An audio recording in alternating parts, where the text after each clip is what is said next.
Hey everyone, it is Monday afternoon, and I am really actually just getting into the office this afternoon.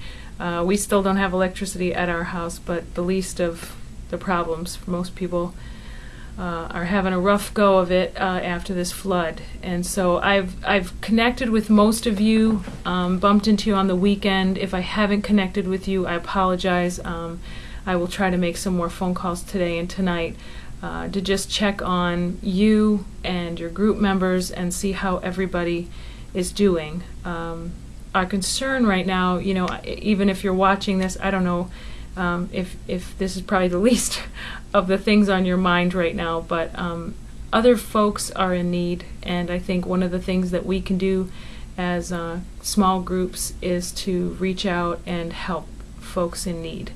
Now that can seem pretty overwhelming when you're thinking about and just even driving around and thinking about all the folks that you are sharing stories with over the last few days. One of the things that we're going to encourage you to do is to just, when you see a need, meet a need. I think this is more of a grassroots kind of thing, because when you're seeing needs, it means you typically have relationships with those folks, or someone in your group has relationships with those folks. I think we need to reach out to the folks that are right in front of us, and that could be people right in your group. I'm pretty sure that once you start seeing needs and meeting needs, inevitably you are going to see more needs. So at this point, we are just encouraging small groups to first look within your group and see who needs what. And start there, and then if you are finding yourself as a small group wanting to do something but you don't know who to help, and really everybody in your group is okay, there are families in our church who are really affected by this. So get a hold of me. I can share some information with you, contact information of families who are looking for some help, and your group can decide how and how much and what timing and all of that kind of stuff as a group. But at this point, we know that the best way to reach out to folks is to just help the ones right in front of us. Love thy neighbor, the ones that are right there in front of us. Jesus is looking for us to reach out and just help and serve. I know some groups are taking some of their group time over the next few weeks to just do some things for folks that are affected by the flood. That is totally okay with us. Just decide as a group, maybe pray about it and ask God what He wants to do in and through your group. Ephesians chapter 4 talks about the fact that every person is given a spiritual gift when they come to the Lord, and that gift, when it is used for Christ, unifies the body. And it not only unifies the body, but it strengthens the body and helps it mature. And so, as a small group, encourage your members to figure out what they do well. And this is a perfect opportunity for us to serve those around us and to really help the body at New Life during this time. So again, we don't want you to get overwhelmed. I think the best thing to do is to, when you are looking around you and you see people in need, to just start. And you will find that there's more beyond that to do once you start.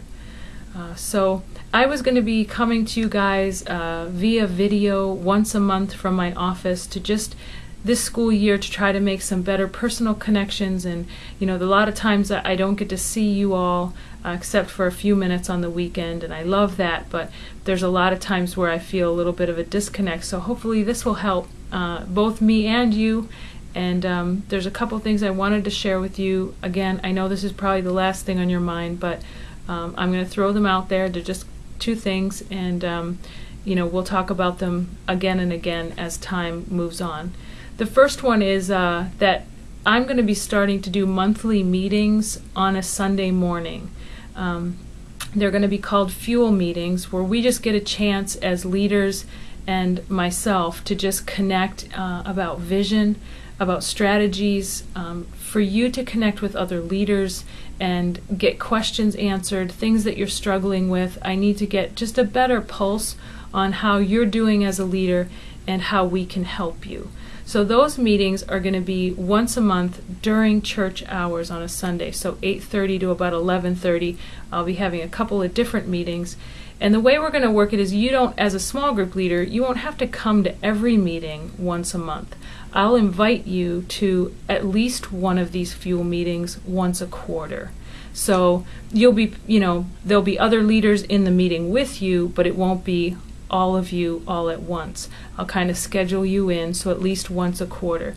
That way you're not overwhelmed with meetings, I'm not overwhelmed with meetings during the weeknights, and we have a chance to really connect and to develop a relationship not only with each other but with other leaders, so that you can kind of glean from other people's experience, and overall that will make our groups healthier and more connected from month to month. So that's something I'm looking forward to doing this school year, is Fuel meetings once a month on a Sunday morning here at church.